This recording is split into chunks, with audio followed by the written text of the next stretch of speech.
Hmm. Welcome to Mirror Domains Movie News, your place for entertainment headlines. And indeed, this is a live news show for movie fans where we talk about all the trending movie. Oh, yeah, well, it is a trending movie news headline. The Crow reboot is out now, guys. The Crow and Blink Twice opens up this weekend. We will be going through and doing formal reviews for both of them today. And we'll look at some other headlines out there saying that Ridley Scott says that Gladiator 2 is his best movie ever. Beetlejuice, we got some quotes about that. Guillermo del Toro talks about his Frankenstein movie. Fans are divided over the Red Hulk from Marvel's the Captain America 4. And what else did we got? We got 6 minutes of footage from the Terminator Zero animated series. And talking about animation, we start off today's show by talking about that trailer that dropped yesterday for The Lord of the Rings, The War of the Rohirrim. Lord of the Rings. Now, I'm not going to watch the whole trailer here with you guys because I've already watched it. We knew about this project seems like 2 years ago, right?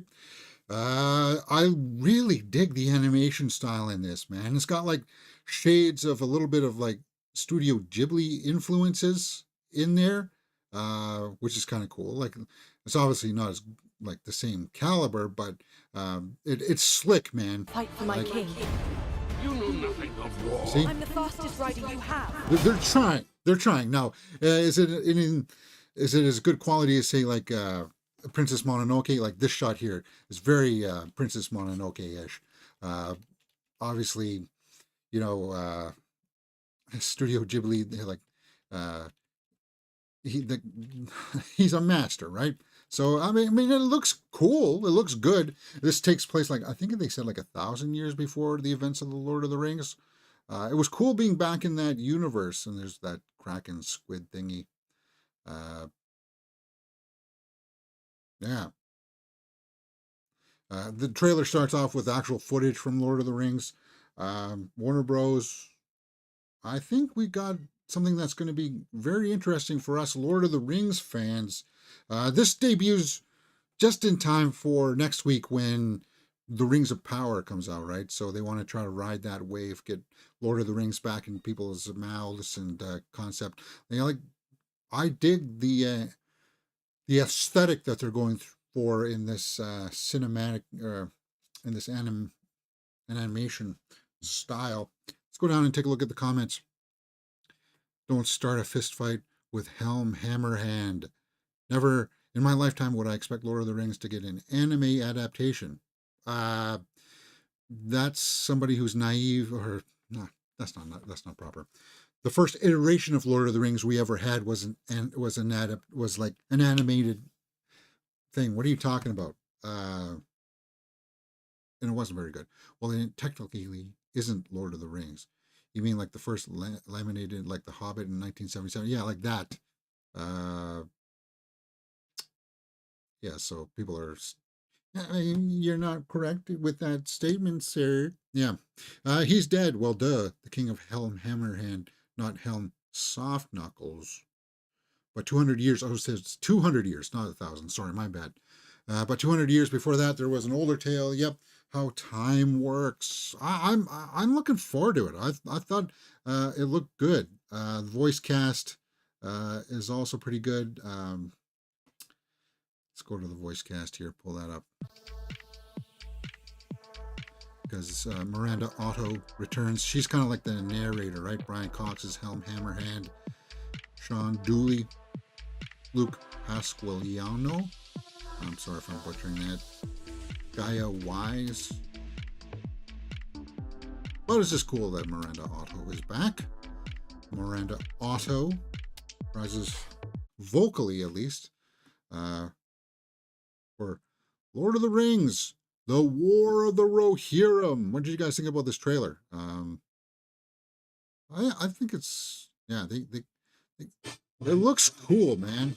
That's all I can say. Yeah, beyond doubt.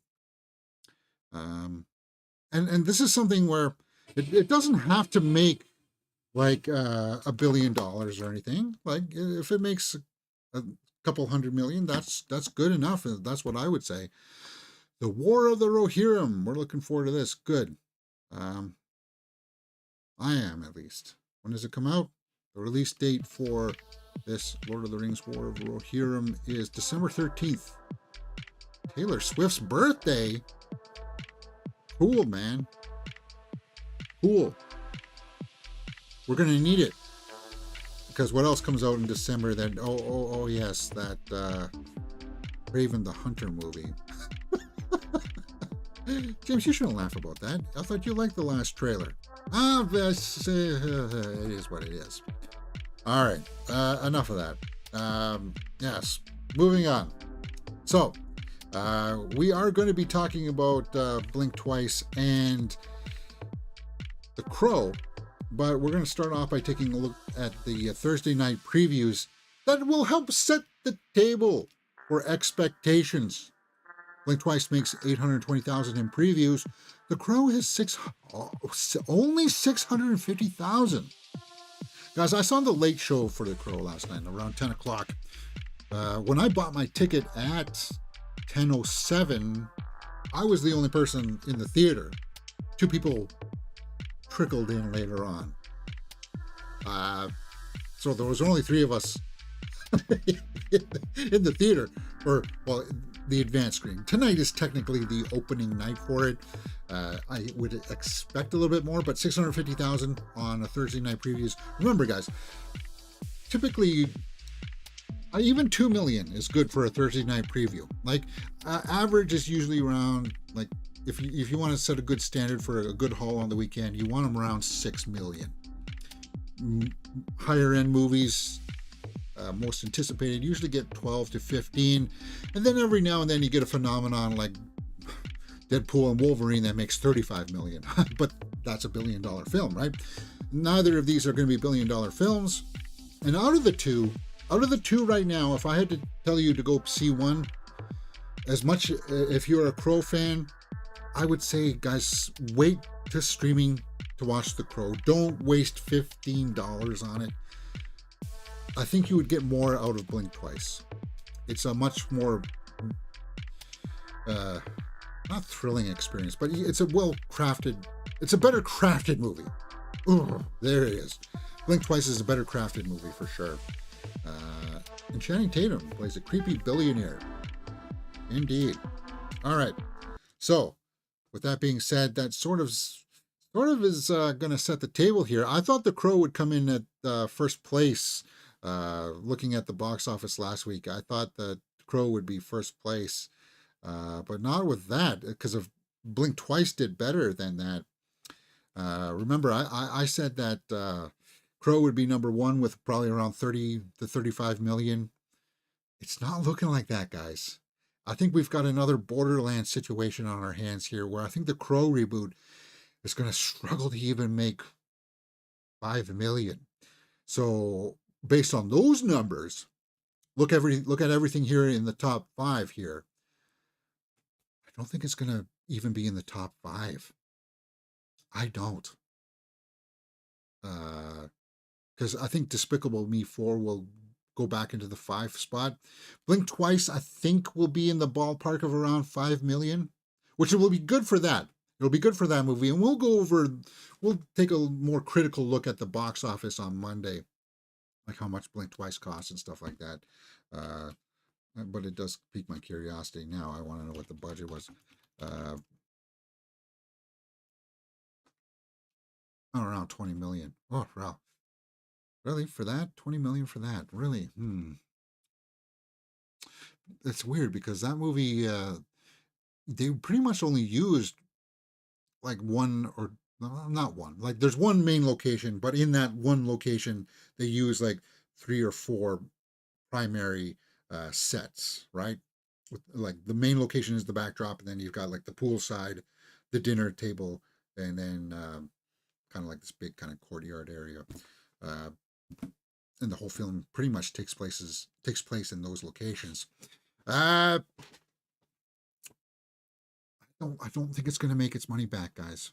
Yeah, Zoe Kravitz, but it's a good film. So let's talk about it. Let's talk about it. All right. This will be cut out and put up onto the channel later on. Perhaps I don't know. I haven't movie reviews just haven't been doing it. I think Koi Janru said it best on his Crow uh, review. People just aren't into the long analysis unless I'm really putting a lot of effort into it. But let's start off. Blink twice. Start off with it here.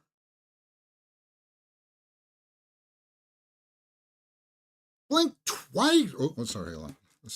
Do I want music in it? No. Yeah.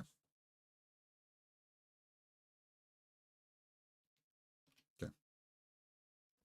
Okay. Let's do it. Blink Twice is a movie directed by Zoe Kravitz and stars Channing Tatum, who plays a billionaire who's kind of like invited people to his exclusive island to have a big party and have lots of fun, and some weird things start going on. Naomi Aki, Alia Shawkat, Christian Slater, Adria Arjona, Haley Joel Osment fill out the rest of the cast. And the rest of the cast is actually pretty good in this movie. Naomi Aki, I'm not too familiar with her work, but she's pretty much the main character of this story. We see it through her eyes, and she does a really good job, straight up. The acting in this is one of the things that really sticks out here, which is cool because Zoe Kravitz, if you don't know who directed this, is an actress herself. You would recognize her as sorry, not Catwoman in the Batman with Robert Pattinson. You recognize her, so it's kind of cool. This is her directorial debut, and for me, I would say that it's a thumbs up. My initial reaction was that it was a good experience. Now, I want to temper some of your expectations here because when I said in my initial out of the theater reaction is that at first it seems like everything is cardboard. We don't know that much about these characters, and that goes to echo as to what type of movie this is. It's a psychological thriller, and I was about to cry foul actually, like around the 45-minute mark. Is like, do I really care about these characters though? But that's what they were going for in this movie. It's kind of like it's a mystery to find out, well, what exactly is going on here, right? Are these characters who they say that they are? That's something that gets rolled into it, and it does pay that off towards the end of the movie, and that's why I say that it's a pretty good movie. It's got good writing, and it's got good acting from the supporting characters. Gina Davis shows up in this movie at some points, and I'm like, wow, okay, that's kind of cool. Kyle MacLachlan's in there. And this is from the first trailer. When we watched this trailer the first time, I was like, there's something, Channing Tatum is doing something here. Like, look at the look in his eyes there. He's up to something. And that's part of the mystery. What is he doing, right? There's a lot of weird things that show up. Well, why are there always raspberries in the champagne? Like weird things like that, where it's like, oh, okay, so are we going down the drug route here? Wait a minute, why are all these snakes around? It's just like that. It's like you're trying to piece it all together, and just when you think that, oh, I don't know if this is going to pay off or not, it does. It starts to give you some answers, right? And start to fill in some of the gaps, and it's a really weird experience, and I found myself enjoying it because of the cast. Adria Arjona Bix, right, from Andor, she's also really good in this, and she was in Hitman, right, with Glenn Powell recently. Good cast, and it's like somebody goes missing, and they're like, who went missing? It's like, I don't remember that person being here, and then that's when it starts to go like, oh, okay, we're going in hyperdrive here. A lot of weird things are happening, and it's that itch of curiosity of like, okay, well, what exactly is going on here. Uh, and I found myself quite amused by the end of it. Uh, Blink twice. Okay, so acting stands out, writing stands out, and the directing stood out for me. So let's go over to my score sheet here and start to fill in a little bit of numbers here for uh, Blink twice. Acting, I'm going to give acting a full 2 points. Because there's certain scenes in this where you see characters come to a realization, and it's like there's a turn. You see a turn in them, and that happens a couple of times. For not only, well, Tatum's the bad guy. It happens for him, but then it also happens for the good guys too. And it's also really well done. Now, this is a directorial debut. I'm actually going to give it 1.5. It's a good, strong effort for her. She's been around movies for some time now. She's been around the likes of like Matthew Vaughn and stuff like that. So she's had the experience, and I think this is a good start for her, for Zoe Kravitz. Story wise, I'm also going to give 1.5 because I wanted it to go down the really weird island of Dr. Moreau thing, like where are you turning people into animals? Like, why are the snakes here? What's going on? And it's like, oh, I wanted it to be like that. It doesn't get quite that weird, but it does get weird, man. And it does get kind of really, it goes into some really sensitive subject matter towards the end. And they try to preface this movie with a warning label at the beginning. And I felt like that warning label at the beginning was kind of like setting the tone of what you were going to expect of like, well, what am I in for here with this movie Blink Twice? Cinematography was good. I think I'll give that a full point. Score, serviceable. I actually, no, the score was haunting. It was. And it helps set the table. So I'll give the score a full point. So we're sitting around 7 out of 10 for Blink Twice, and we haven't even talked about the watchability factor. Let's go over the tomato meter and see what other people are saying, and we'll wrap this thing up. I'm hoping that I've intrigued you enough to check this out. Mystery thriller. Yeah, mystery. That's a good call there. So we're looking at 77% right now, 106 reviews. No audience score yet, huh? Wow, we just looked at the Thursday night previews numbers for this, 77. And the Thursday night previews numbers were only 820 million for Thursday night previews. Well, hey, it did better than The Crow's 650,000.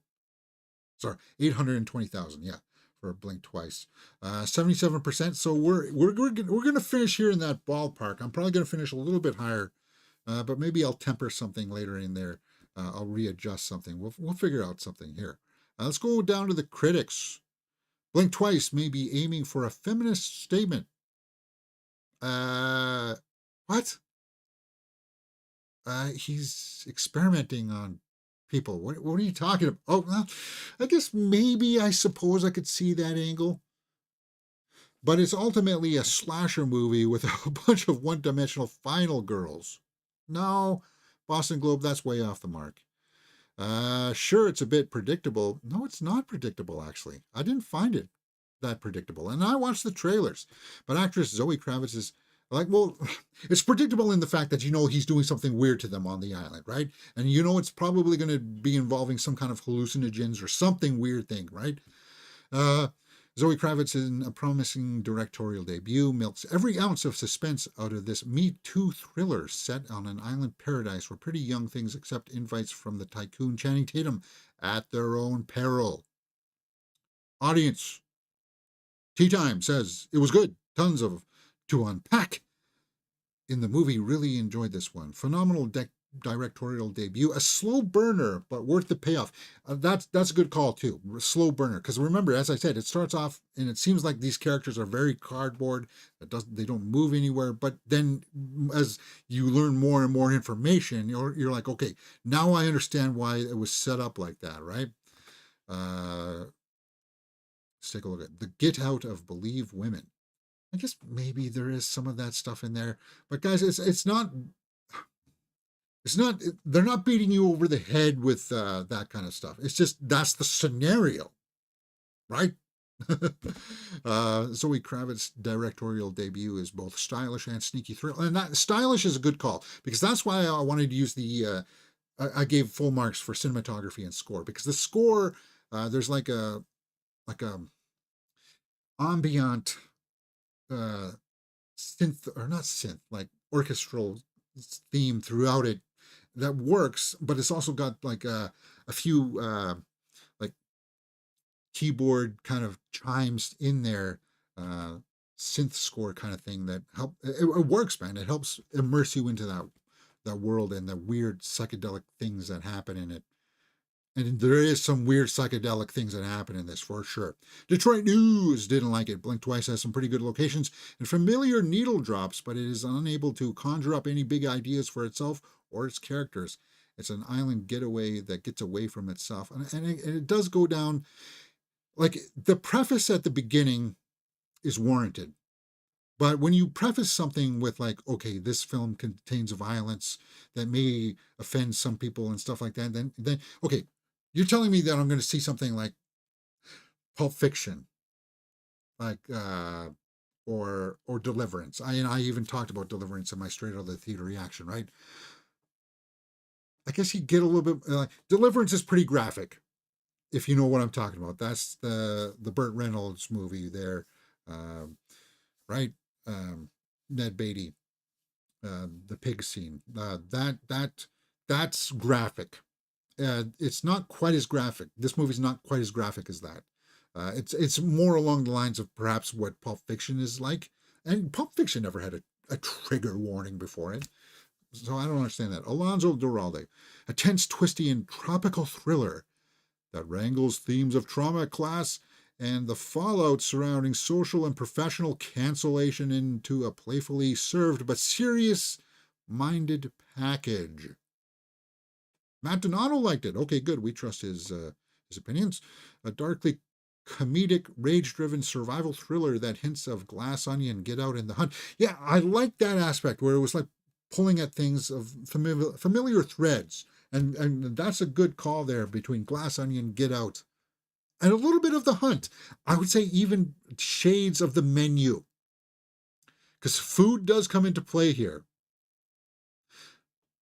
Yeah, like it's like The Menu mixed with Glass Onion is more like it. You know that Ray Fiennes, Anya Taylor-Joy film. All right. Anybody else in here that jumps off the page? You guys get the idea. You get the idea. You get most people find it familiar. Like, yeah. Richard Roper, the striking visuals and smart dialogue distinguish Kravitz's Gonzo directorial debut. Gonzo, the puppet Gonzo, or the I don't. Maybe I'm not using that term properly, or you guys know what I'm going for there. All right. Nobody else here that I see that jumps off the page right away. 77%, huh? I think I'm probably going to be around that ballpark. I think I'm more aiming along the lines of, I think I feel like 7.5 is where I want to land. So let's go over to my score sheet here and round it out. So, a watchability factor, guys, is out of a possible 2 points. So, I'd say check it out. Is it worth watching twice? Maybe, but it's a good watch. It's a good, solid watch. If you like acting and you're curious about it, I would say check that out. Maybe the acting, no, because there are so many changes in it. Does the story bit bland? Perhaps. So maybe I will knock down the story to about 1, but it's curious. Do I feel like giving it an 8 out of 10? It's my show. I can do whatever I want. Yes, I say. I'm not gonna pull this punch. It is 8 out of 10. 4. Blink Twice. What do you guys think? Let me know if you went out and saw it this weekend, or if you're going to, and leave a comment there, and we will talk about it. All right, if you like this kind of thing, come join us next for the Crow reboots. I don't have a whole lot of good things to say about it. You're watching Mirror Domains.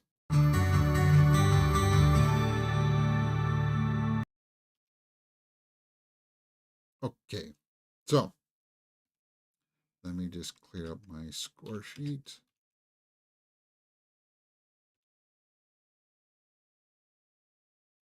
That one's ready to go.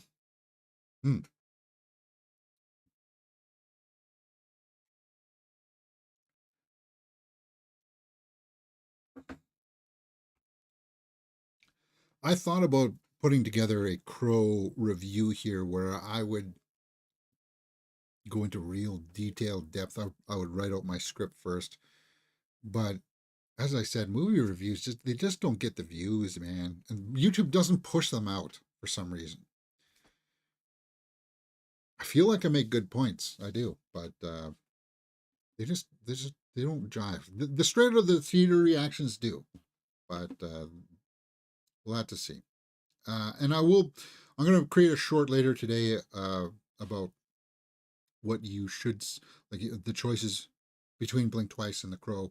Which one's better? Which ones should you put more of your time into? Whoops. Arglass says, The Crow wasn't named The Crow. It would be a good revenge movie. Yeah, maybe. Yeah, if it had nothing to do with The Crow. And to tell you the truth, when we start talking about it, like yeah, okay, we'll leave it for that. You'll understand when I get into my points there. All right. Okay.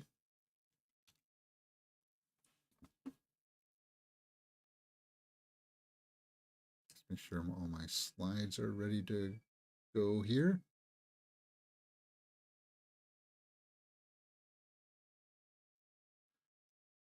Looks like they are.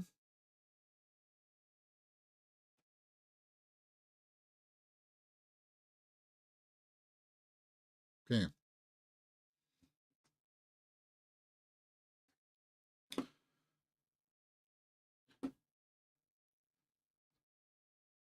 Here we go. The Crow reboot, The Crow 2024, is not a very good movie. It's actually, guys, it sucks. Okay, there it is, straight up. The Crow sucks. And here in this movie review, I'm going to explain to you why. It's rated R. It's an hour and 51 minutes. It's a long hour and 51 minutes. You guys know the Crow story. Eric and his wife or girlfriend gets killed, and he comes back for revenge by the Crow. It resurrects him to do to set the wrong things right. We know the premise of this movie, and if you watch the trailers for this, people were a little skeptical, right? Because the director said that we want to spend some time in the beginning learning the love story between Eric and Shelley. For some reason, he wanted to examine that. Remember, the first Crow movie took only 2 minutes to explain all of that to us. This movie wanted to take about 30 to 35 minutes alone to explain that to us. And about 20 minutes into this movie, guys, you're scratching your head. Wait a minute. This is supposed to be a Crow movie, right? We'll get to the Crow eventually, won't we? You start to feel like that. It's kind of like, I said this in my straight out of the theater reaction. It feels like a Crow movie, but it doesn't have the makeup or the great soundtrack from Trent Reznor that he assembled, that great soundtrack from all these other artists and stuff. It doesn't have that.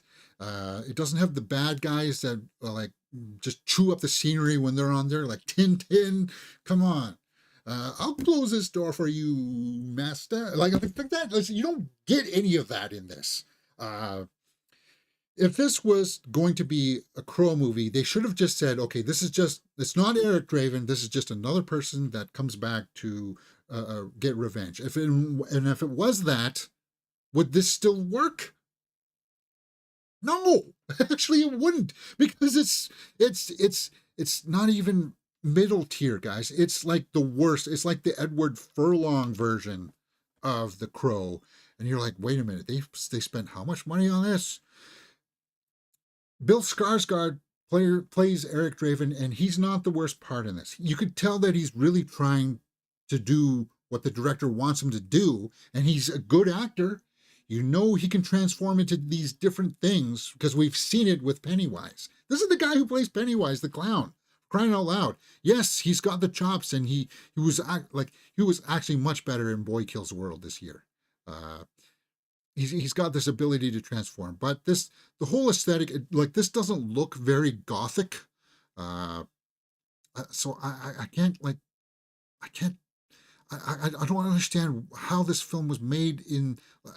Who gave them money to this? Because the producers, if you heard this pitch where we say that, okay, we want to make a Crow reboot, but he's not going to have the Crow makeup, we're not going to have the music, it's not going to be gothic.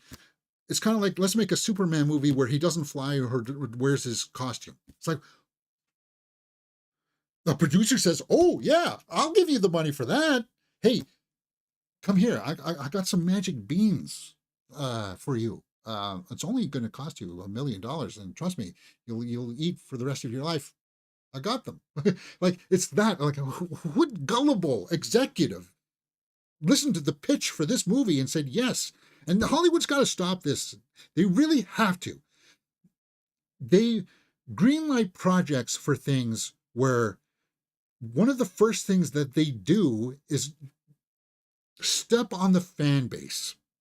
Now, I'm not saying that this had to be a shot-for-shot remake of The Crow, the original, but when you watch the original, and okay, this is T-Bird, right? The actors in there, you can tell that they're giving it their all, because even like this is what I mean about the colorful bad guys, where it's like the bad guys transform, like he's talking here, like, yeah, I recognize you. But then look at him. See, look at that subtle look in his eyes, where he's like, but you're not you. You can't be you. We killed you. For God's sakes. It's like, what are you doing with this movie, man? And it's like, well, you can't really compare it to the original, James. They're trying to do something new here. It's called The Crow. It has the characters, Eric Draven and Shelley. Well, do we even hear her being called Shelley Webster in this?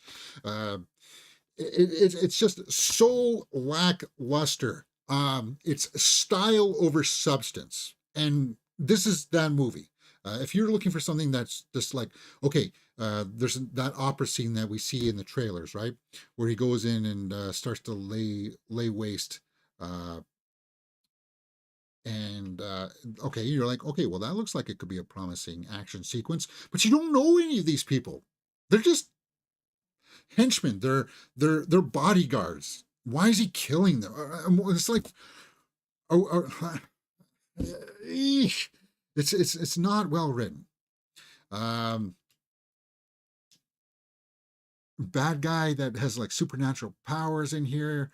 Like, there's some it's an interesting concept of what you were trying to introduce, but like, the bad guys, Marion, Kronos, I don't think they ever get called by their name. If they do, it's like very quick.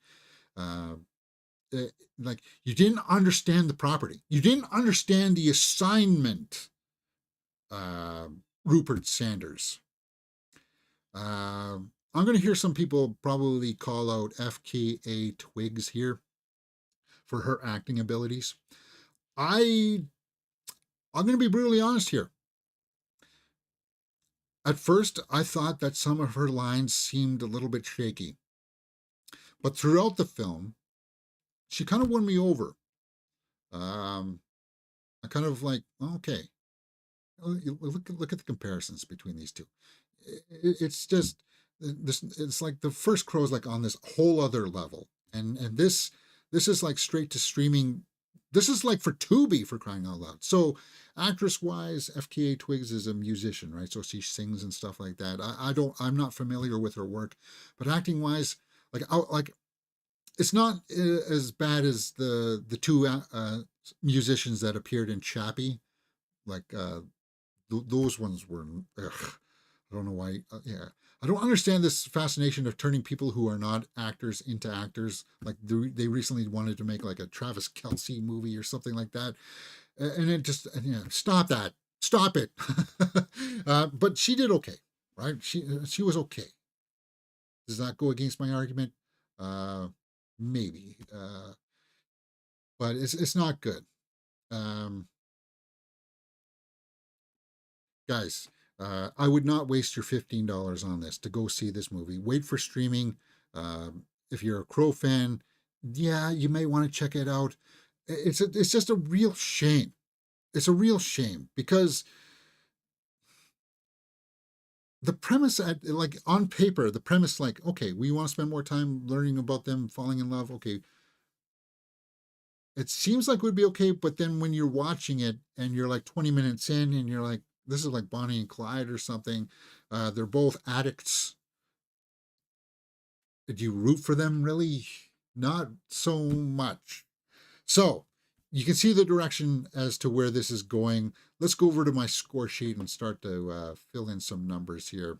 Acting. I'm not going to. FKA Twigs was okay. Skarsgård, Skarsgård tries, but is it enough? Like Skarsgård really tries. Yeah, and okay, I'll give a full point to the acting because of Skarsgård and what he tries to do.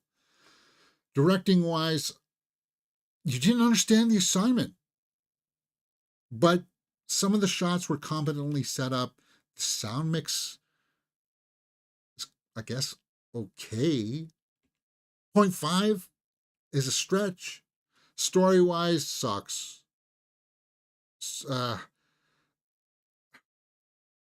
Story wise, you know, in the original Crow, where he would be running around and you would see like snapshots of the Crow's vision, right? And the Crow would be guiding him through all of this stuff. You don't get that at all in this version. It's just like, okay, he walks into a building, oh, and there's a crow standing up there. Is that what you guys really think is going to be winning over fans? Do you think that that's going to be enough to have people say, oh, check this movie out? Something like it's just missing that big kind of appeal that, like, it doesn't. There's nothing like this in the newer version. Some people say, well, maybe the Fire Crow was kind of cheesy, but I thought it looked cool, man. Um, it's very comic booky, the aesthetic, having the crow land on him and stuff like that. You don't get any of that in this new movie. I'm really trying to restrain myself from just being like pulling my hair out here, just because I'm really tired of them ruining these properties like RoboCop, The Crow. What else are you? Total Recall. Like, why? Why? Stop it.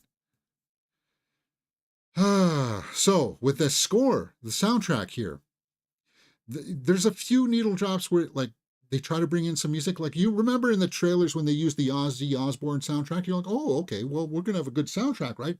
That song's not in the movie. There's other songs that just, there's like maybe one needle drop in here that maybe works, but the rest, they go for this ethereal soundtrack where it's like what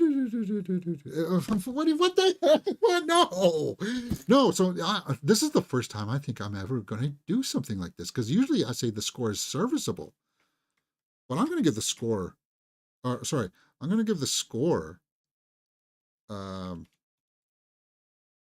0. Cinematography sort of works. Sort of. Maybe. There's some interesting stuff in there. We're sitting at 2.5. That's not good, guys. That's oi. Let's go over to the tomato meter here, and this will really tell the truth as to what people are saying, because they held the review embargo for this like until like 7 p.m. last night. I'm just refreshing the page here, and we'll take a look. 19%. Oi. Now it's not quite as low as Borderlands, but I'll tell you this: I had more fun watching Borderlands because this movie is an hour and 51 minutes. It's long and it's boring. The bad guy is boring. Um, Houston, Danny Houston, right? Like Danny Houston's the kind of guy where he comes onto the screen and you are just curious to see what he's doing. You want to know what he's up to, right? Uh, and as the bad guy, I thought it was like, okay, he's going to be like our version of Top Dollar, but Danny Houston, he's got like this. He whispers into people's ears with some supernatural powers or something, and it's not really fully explained. And it's an interesting idea, but it's just like it's wasted opportunity. So, yeah, for the soundtrack and score, the watchability factor. If you're a Crow fan, you will want to take a look at this just to see what's the fuss, right? How is this different? What was it a valiant attempt at something different? It was an attempt, but it wasn't a valiant one. This was like this is like taking the Obi-Wan series and saying, "Oh, we're going to make a series about Obi-Wan." Oh, the lead character is Obi-Wan. We'll wrap that up. No, we want to tell a story about Riva. What? What? Why? Why? William Bibbiani says, when you stifle the emotional simplicity of the story like The Crow to emphasize the plot had better make sense. And it doesn't. It's got perplexing rules and a vague chronology and nothing seems to like it matters anymore. Yeah. Instead of a bold new vision, The Crow offers confusing and uninteresting sleepwalk through a disjointed dream of a comic book movie. Audience reviews. If he wanted to, he would was a movie. Zachary. Not as good as I thought it would be. Not too much of a backstory, but it was okay. Wouldn't waste my money to see it again. You gave it 3.5. That's very generous. That's very generous. Let's go through the critics and see if there's anybody who liked it. Skarsgård and FKA Twigs actually have great chemistry, and there are some big heart moments between the two in the story. It's a messy in pacing and villain department, but the final act goes super hard and no, it really doesn't even really get all that bloody because it's kind of like that fake black blood that they use. I wouldn't even go that far, man. So that's I would say that critique is a little bit stretching. They're stretching to get that, but you can see that for the most part, most people don't like it. Somebody else who liked it. The Crow is an imperfect, perfect love story. No, perfect. With a sweet taste of revenge. Yeah, no.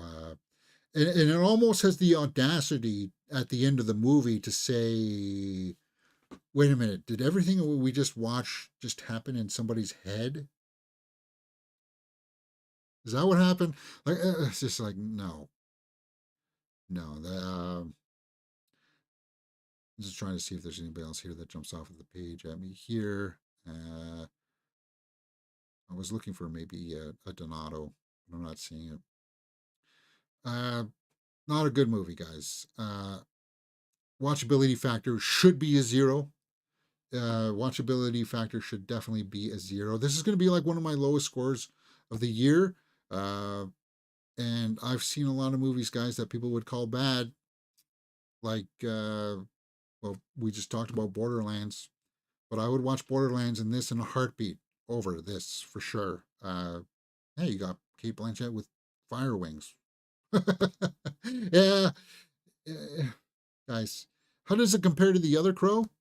The Other Crow had 86% by critics, 90 by the audience. It's a cult classic. And it may annoy you that you're going to get compared to the original, but when you look at a movie like this that people liked, was well received, critics liked it, what part of that makes you say, let's remake it? uh, and try to transform it into something that's completely, almost practically unrecognizable from the source material.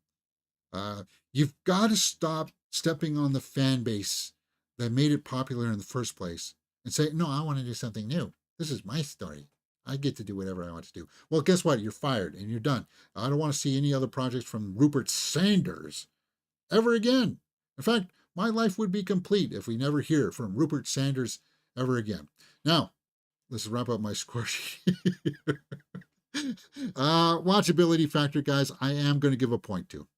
Because if you are a fan of that original property, out of sheer morbid curiosity, you will want to see what they did. But expect something on par with that Edward Furlong version. City of Angels is even more entertaining than this, guys. Because at least City of Angels got that gothic style correct. They got that tone of the first one. It's a complete. Uh, 3 out of 10 is where I'm staying for the Crow reboot. And no matter what type of articles come out, Rupert Sanders clears up misconception about his film's ending. I don't care. Uh, I don't need some enlightenment as to what you were trying to do there.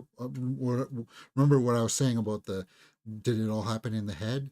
Was that it? No, I'm surprised that you gave him this much time to even have an interview, Hollywood Reporter.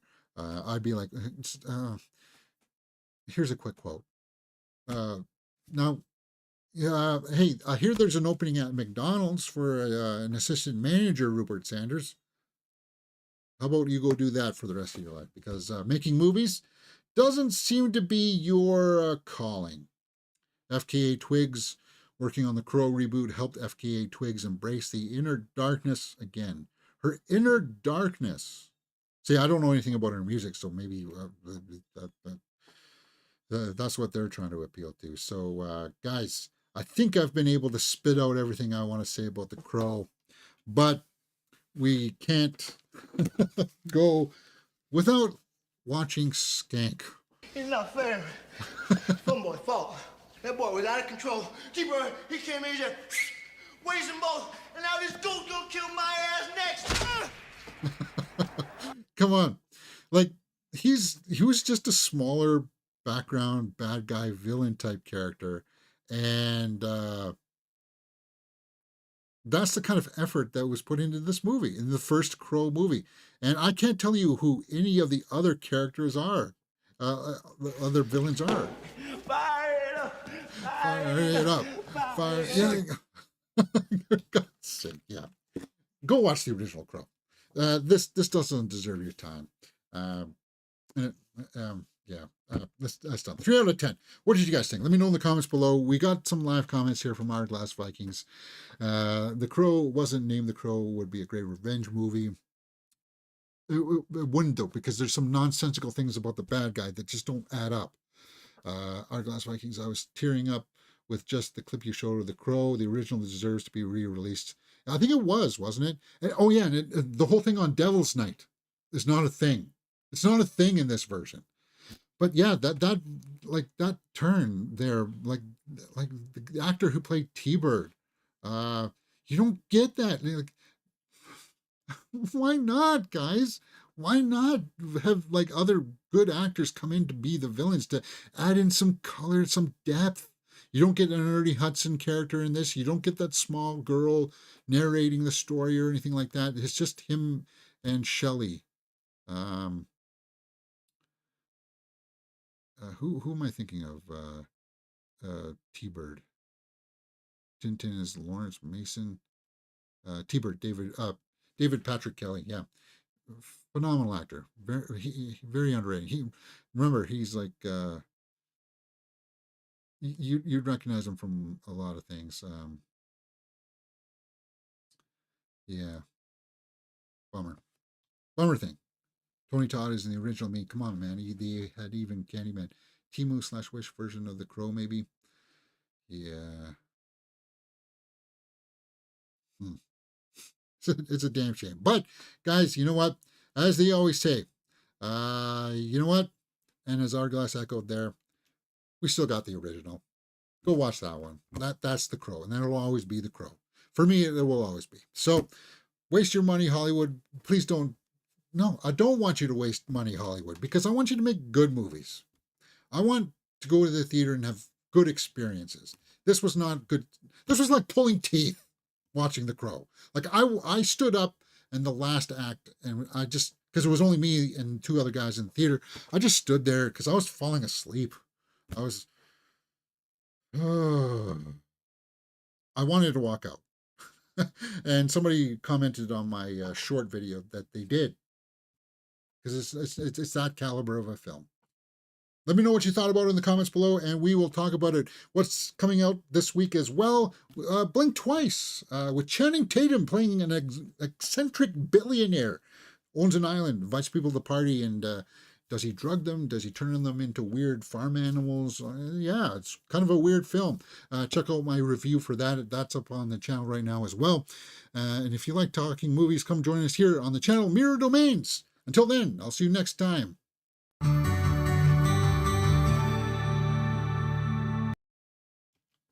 Yeah, it's a complete disappointment. I've seen my share of bad movies this year. Borderlands, it's not as bad as this one. Rebel Moon, guys, I would watch Rebel Moon. I would even subject myself to the director's cut of Rebel Moon, part 1 and 2, before I would ever watch The Crow 2024 ever again. The Strangers, Chapter 1 is a god-awful movie. Terrible. I would watch, see, that is something else too. The Strangers, Chapter 1 is something where they're like, we've got something brand new and that's fresh. But then they give you a remake of the original.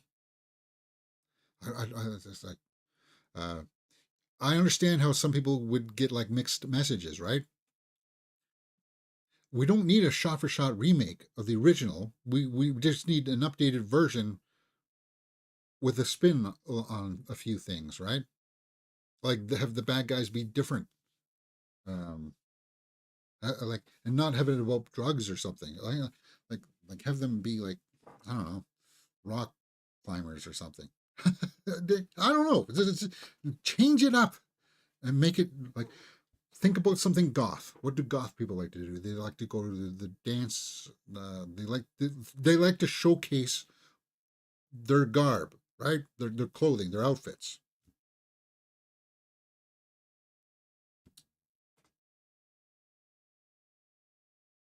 I look at this imagery, and I'm like, yes. What's the? There's another iconic one where it's just him sitting in the room. There's Tintin. And I'm critical. I was very critical of Brandon Lee's acting in this because he doesn't have a big ceiling or anything. He doesn't have a whole lot of range, but he's very effective in this. Remember when he was getting the rings and he was like feeling for them, and you don't get that intensity in this. It's almost like Skarsgård's character is like, do I love her or don't I love her? Should I love her? Why would the Crow bring a person like that back who's got questions about it, right? Oh, what a shame. What a shame. All right, let's move on. Ridley Scott. Oh, I guess I can take down my movie review thing. Ridley Scott says Gladiator 2 is one of the best things he's ever done. As we get inch closer towards its release date here, I guess they're trying to... Whoops, sorry. I guess they're trying to ramp up some marketing materials for Gladiator 2. Ridley Scott says it's one of the best things he's ever done. Okay, let's take a look at the quote. Quote from Empire Magazine. It's one of the best things I've ever made. Wow, I think a lot of people will contest that. one of the best things I've ever made in a few. I've made a few good runs. Alien, Blade Runner, Thelma and Louise, Gladiator. Well, the original Gladiator is awesome. No, I don't know. I don't know if you're going to be able to top that one, but I hope you do because I like the cast for Gladiator too. Um, I like aspects of Blade Runner. Uh, I don't hold it as high as some people do. I think Blade Runner 2049 is a masterpiece. But Ridley Scott's career is like this. It's ups and downs. And when he's on a down, it's really far down there, man. Napoleon, that lawyer movie. Oof. And I know people didn't like Alien Covenant. Prometheus was a mixed bag for people. So he says that this is the best thing that he's ever done. We'll be the judge of that, right? We'll be the judge of that. Gladiator 2, release date, comes out this November, right? November 22nd. With a budget of up to 310 million, guys. What are you doing? Gladiator's not $1 billion film. It's a good movie, but you don't have the fan base that are going to come out in droves. God's sakes. Hollywood, you got to stop this. You got to stop this. You just doomed. You kicked yourself in the nads, even before you're handicapping yourself even before you come out of the gate. We know this, and I'm a fan of the first movie. I think it's a borderline masterpiece. There's a few things in there that are a little questionable with some of the visual effects and character developments, but for the most part, I think Gladiator is an awesome movie, man. And God sakes. When Gladiator 2 comes out, even when us critics or pundits will say that, well, it's a good movie, man, you should check it out. With all of our good buzz and stuff, our buzz doesn't seem to mean a whole lot these days. It's not enough to drive enough interest. This seems irresponsible from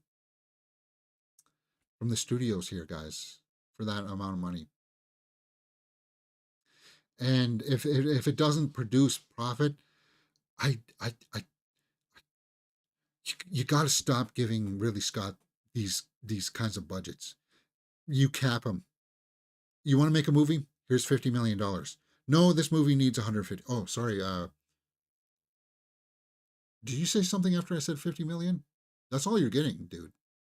I need 60 million. No, 50. Okay, 55. No, 50. I can't make this movie for a penny less than 51 million. No, you're only getting 50. What about for reshoots? No, you're only getting 50. That's it, Ridley Scott. You're only getting $50 million to make a movie. But anyway, why am I being so harsh? It's because I want it to succeed. I want Gladiator 2 to be profitable. I want it to be something that resonates with fans, with people that will be like, oh, guys, yeah, you got to check this out. But even as I was alluding to, I could be screaming on the top of the hill saying, guys, check out this movie. It's a lot of fun.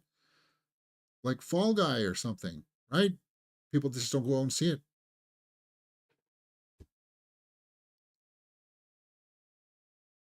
Yeah, 250 to 310 for this. It's you're in dicey water, and I wouldn't have put my boat into that water to begin with. Any studio, any film these days in this climate, anything over 200 million, that's choppy water. That's rough. Why would you want to put your boat into that, right? You would need an experienced captain. Ridley Scott, I guess, sort of is, but we've seen him crash and burn just last year with Napoleon. Do you want to get on his boat on rough waters? But it's going to have Pedro Pascal and Denzel Washington. Come on, don't you want to see that? Don't you want to be on the same? Well, I'm going to see it, but I just don't know if I would ever put my money into it to make it. Um, the soundtrack was a big part of Gladiator. Yeah, that too. I hope Gladiator 2 doesn't go down the hip hop R&B route. Keep it classical. Yeah. Oh, I just think about that a lot. Like you're talking about classical in that cinematic scope, like the final, like the shot of him walking through the wheat field or whatever, coming home, um, like the cinematic scope of all that stuff. That's fantastic stuff. Or even when they're fighting in the arena. For God's sakes, yeah. Chris Schober, I'm thinking of going and seeing Deadpool and Wolverine second time with my cousin on August 26th. Yeah, same here. I want to go see a matinee again. Its last day is the 29th? No, I don't think so. Twisters is still playing, and Twisters is out on VOD now. I think this is the last week here in North America before kids go back to school. I think it'll be there for at least one more week. I think it's 29th. Well, I guess you're saying the 29th. But I think it'll still be there for a little bit longer. Next, Beetlejuice. Beetlejuice comes out in September. Beetlejuice. Tim Burton promises Beetlejuice is still politically incorrect and has not evolved. Well, good. So what he's saying there is that they're not going to hold any punches. And nothing's off the table here.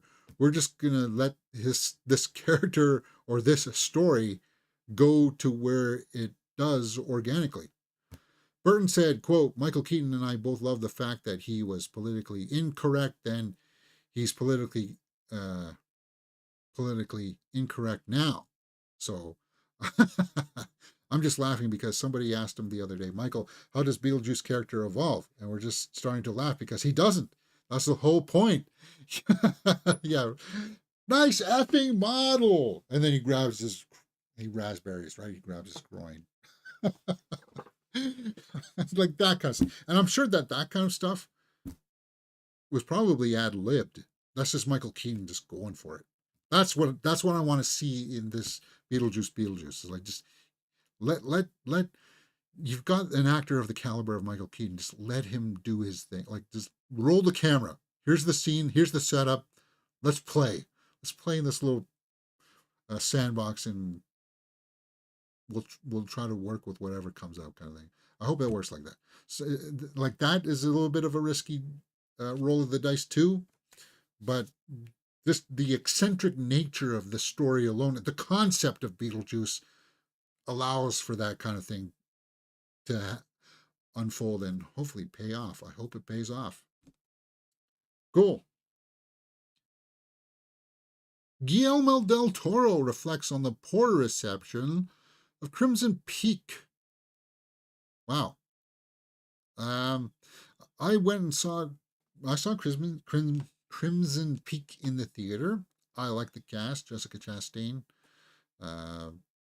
Loki, Tom Hiddleston, and see what he says here. Posted to fans. Update. I can only say nothing has happened yet, but the atmosphere in the room is oppressive, and I'm not going to spend much more time there. What? Talking about the Frankenstein? Oh, yeah. Bringing his new incarnation of Frankenstein, he was talking about this. Oh, yeah. There was like he was scared out of his hotel while filming Frankenstein because I guess he was in a haunted hotel or something. I'm really looking. Wait, is that what he's going to look like? No, that's just. Is that what he's really going to look like? That's Jacob Elordi, right? Is that Jacob Elordi? Is that what he's? I don't know, man. Wow. That's almost very, very close to what they came out in the 30s, right?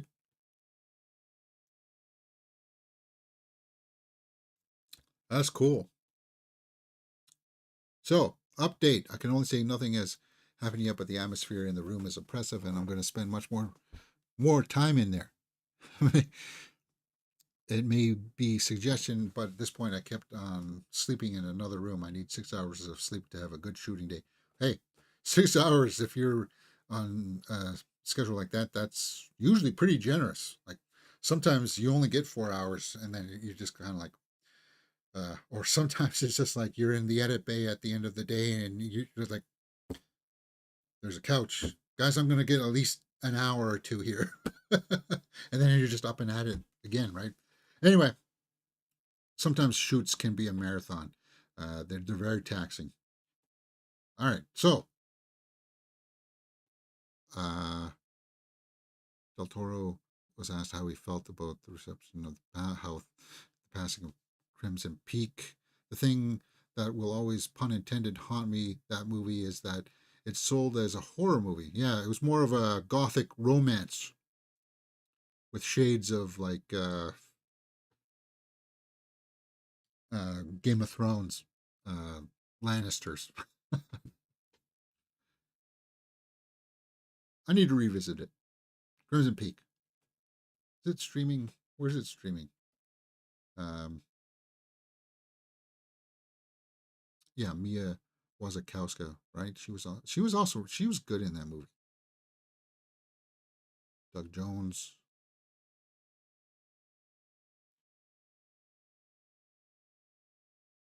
Yeah, I was told from Mia's a point of view, right? About a brother and sister that own Crimson Peak. Del Toro. I'll watch anything Del Toro. Like, look at that production design, guys. It's worth the look. Paul Mescal is a good actor. I hope he didn't drink the Kool-Aid making the Gladiator 2. Yeah. Tim Burton and Michael Keaton together again. So looking forward to Beetlejuice. Yeah. Same. And that Frankenstein movie from Del Toro, I'm looking forward to as well. That's coming out next year, right? While staying in a Scottish hotel. Haunted Scottish hotel, huh? Unless I'm not reading that right. Oscar Isaac plays Victor Frankenstein. Also has Christoph Waltz, Mia Goth. Ralph Ineson. This is the way that I think it's pronounced. Ineson, not Ineson. Uh, you know who he is. Next. Fans divided over new footage of Harrison Ford's Red Hulk reveal. So, Movie Web is uncovered like uncovered. Uh, I guess there's like a Thunderbolts kind of mashup with. Was this debuted at Comic Con or something? So there we go. Looks like he was at the podium or something, and then he turns into the Red Hulk. Well, it looks like that shape of the mouth looks like it's very Harrison Fordy. Huh. What do you guys think? It's CG, guys. Our brains say it's CG. Now, this is a little bit more of a lower resolution, but this is the way that I felt when I came out of the Crow last night. Oh, in fact, maybe I should. Yeah, maybe I should put that. I'll make a short like that. Yeah, I'll keep that. I'll keep that there. What do you guys think about that little footage there of the Red Hulk? Okay, let me make this clear again. This guy will be the whole reason why I'll be checking out this movie, for the Red Hulk. So they do have the fan base there, guys. They do. Pepperoni nip. What?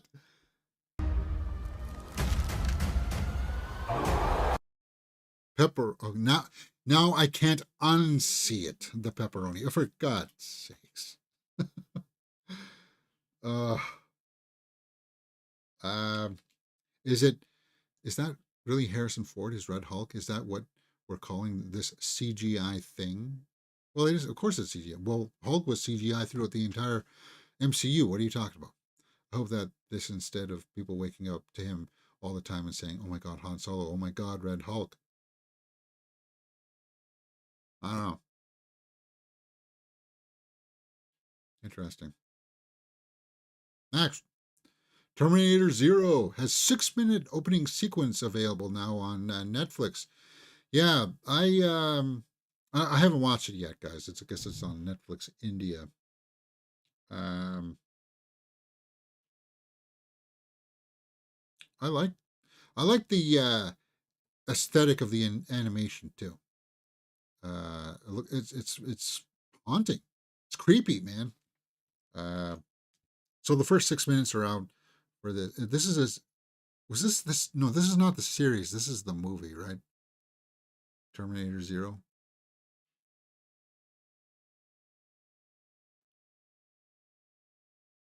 2022. A future war has raged for decades between the human and survivors and the endless army of machines. 1997, the AI known as Skynet gained self-awareness and began the war against humanity. Caught between the future and this past as a soldier sent back in time. Okay, yeah, we know all that part. All right, so the first 6 minutes are available for that. Jack Houston's Day of the Fight trailer featuring Steve Buscemi and Ron Perlman packs an emotional gut punch as the film lands distribution. The story about a boxer on a redemptive journey. Now, why wasn't this on my page, guys? My subscription pages. I should have been privy to this. We have to be careful with these trailers, because the Megalopolis trailer that we did the other day got blocked because I guess there's fake quotes or something in the trailers or something like that. So they pulled it. They blocked that video, so I had to chop that out. Kind of sucks. I do like movies about boxing. Looks like we're going for a black and white tone here. Steve Buscemi, cool. So on a story of redemption, we like feel good stories. Ron Perlman is the coach. Wait a minute. That looks a little bit like Pesci, doesn't it? Pesci's not in this, is he? I wasn't the son that you wanted. Who's in this cast? Sounds like it's got a very emotional backbone to this. Day of the Fight. Let's pull up the IMDb. Ah, it is Joe Pesci. Wow. Michael Pitt. Interesting cast. Supposed to come out last year, 2023. So it's got its distribution. Follows a once renowned boxer as he takes a redemptive journey through his past and present on the day of his first fight since he left prison. Okay, Jack Houston directs. Okay, he directs. Another actor turning into director, right? You can never go wrong with Ron Perlman for the most part. Even in cheesy movies like Pacific Rim, he shows up and he delivers. Steve Buscemi's also like that. Joe Pesci, I thought Joe Pesci was done though. I thought he came out of retirement as a favor to do The Irishman. He's always good though. Um, I thought he retired because he was having the same problem that Jack Nicholson had, where he was having trouble remembering the script.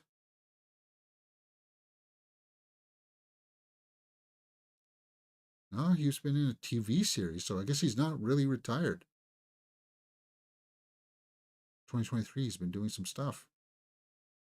Good for him. Like he's a great talent, guys. Joe Pesci.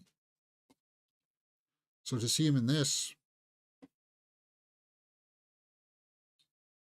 I like the choice of black and white as well.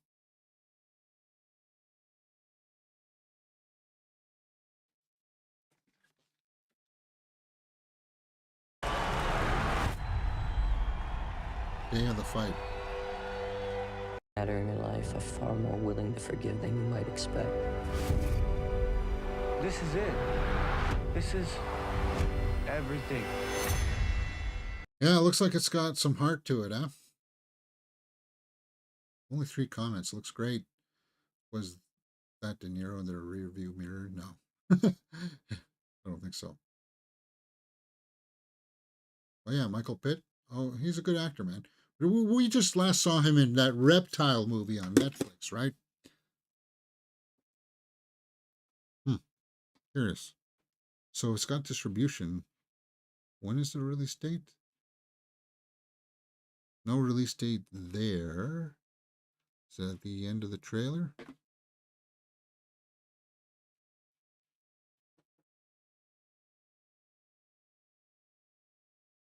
No, it just says coming soon.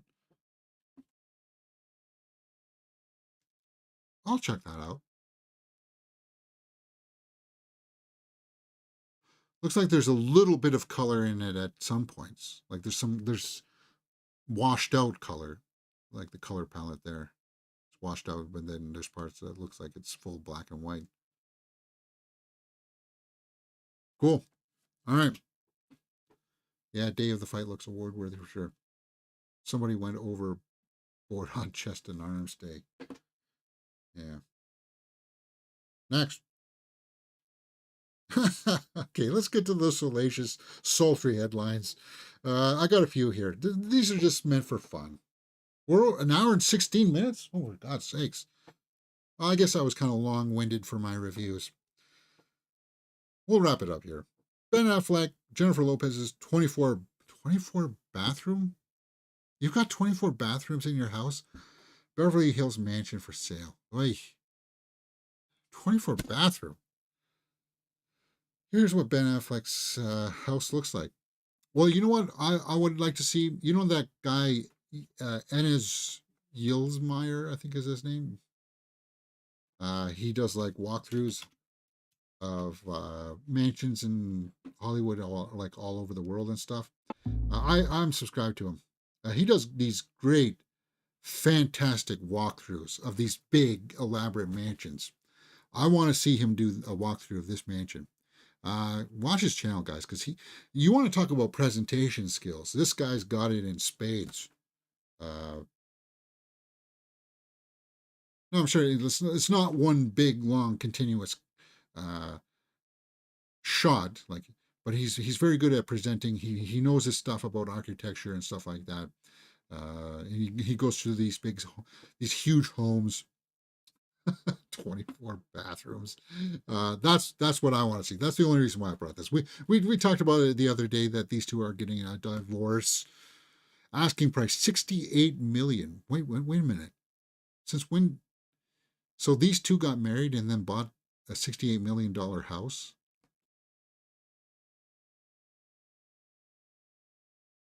See, I wouldn't want to live in a house. Okay, having people to come and do all the yard work and some kind of a maid to clean up the house.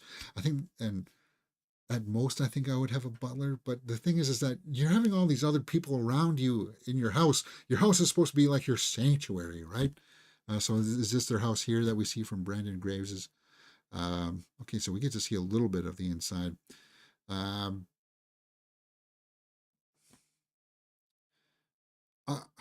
Was that a tennis court? What? That's a weird setup. And a basketball. No, that's weird, man.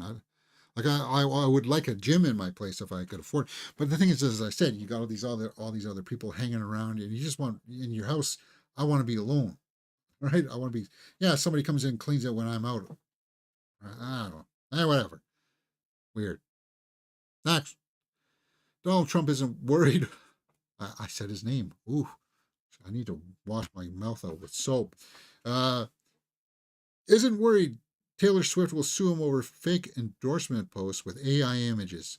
Somebody else generated them. The orange one says. So, guys, the only reason why I pulled this story is because I've been waiting to hear a response from Tay over this. But I think for the most part, okay, if you're a Swiftie, then you know where her political leanings are, right? You know she's not a Republican, straight up. And if you are a Swiftie that is a Republican, you understand that she's not on your side, but you want to be a fan of hers anyway, and that's okay. So that's all I wanted to say. Is that it? Yeah, this came out the other day too. Todd Phillips no longer directing Chris Hemsworth's Hulk Hogan biopic. And for the most part, guys, I talking about people going down to the right side of politics in the states. Hulk Hogan just appeared at the Republican National Convention.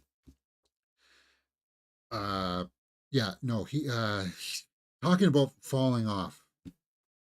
I grew up with the Hulkster, man. Randy Savage. That's when I watched wrestling. I didn't really idolize Hulk, but I was more of a Randy Savage guy. But I like that era, and I would have been intrigued to watch the biopic. But since all of those racist uh, audio clips of him came out, and just the route that he's been going down lately, he's gone down the conspiracy rabbit hole as well.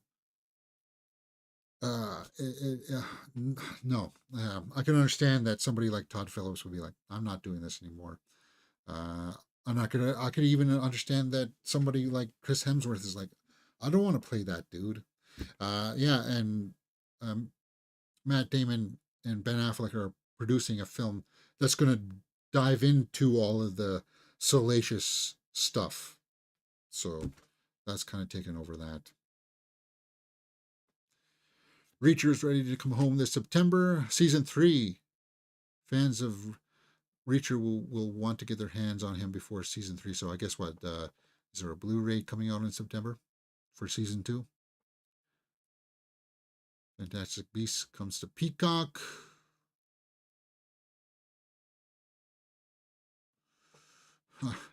Yeah, the Crow stuff is just that's going to be the main headline of the day. People, it's going to be interesting to see how there's going to be the over the top people out there like you, James, like you were screaming and yelling just not that long ago. Yeah, well, it's that kind of a movie that you know. Blink Twice had like a preface saying, "This movie may trigger you." The Crow needs that as well. The Crow is like, "This movie may trigger you." All right, I am running way over time, and I got stuff I need to accomplish later today. So, um, just a quick scan here if there's anything cool. Sabrina Carpenter. Why is she in the headlines? I don't even. She got a new album coming out or something? A new movie, or I don't know. Denzel on accepting Gladiator 2. There are very few films left for me to make that I'm interested in, and I have been inspired by the filmmaker, and I was tremendously inspired by Ridley. Okay. Well, whatever scene Denzel's going to be in, even if the movie's subpar, he's going to knock it out of the park. Denzel's one of the best actors of all time. He's in the top 5 actors of all time, right? He's up there with Hanks, Denzel, Brando. Although I'm not as high on Brando, I guess, as some people. Nicholson, Hackman. Yeah, those are my top 4. Denzel, Hanks, Nicholson, Hackman. Who's another great actor?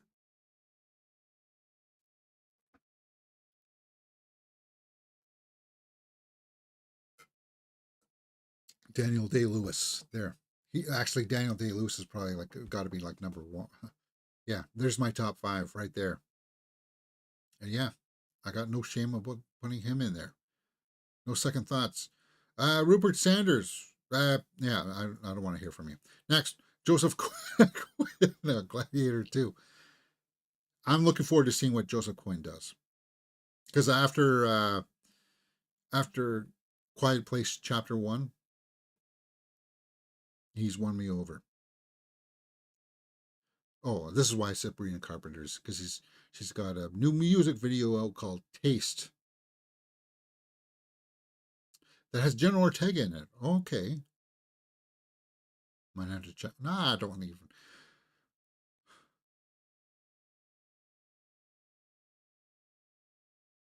Oh, they took a riff on Death Becomes Her, huh?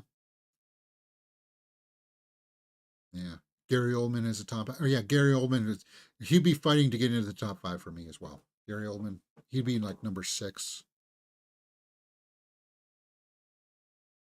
It ends with us. Has surpassed 200 million at the box office. It cost 25 million to produce. See, now that's the ballpark that good like these films should be having for budget.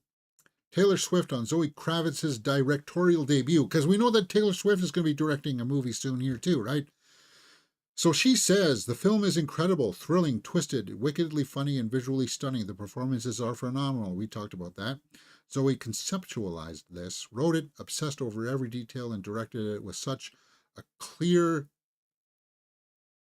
and bold vision. I'm so blown away by what she's accomplished here, and I can't wait to watch everyone discover this film and this brilliant filmmaker. Well, I can't wait to watch your film, Tay Tay. And that's where we'll round out today, because that's a nice image to end us on. All right, guys, enjoy your weekend. I'm in Toronto for this weekend. I'm going to see Bryce Dallas Howard. So I'm going to be posting my picture. I'm getting a photo with her. It's probably going to be on one of my banners. Maybe I'll make it my Facebook banner.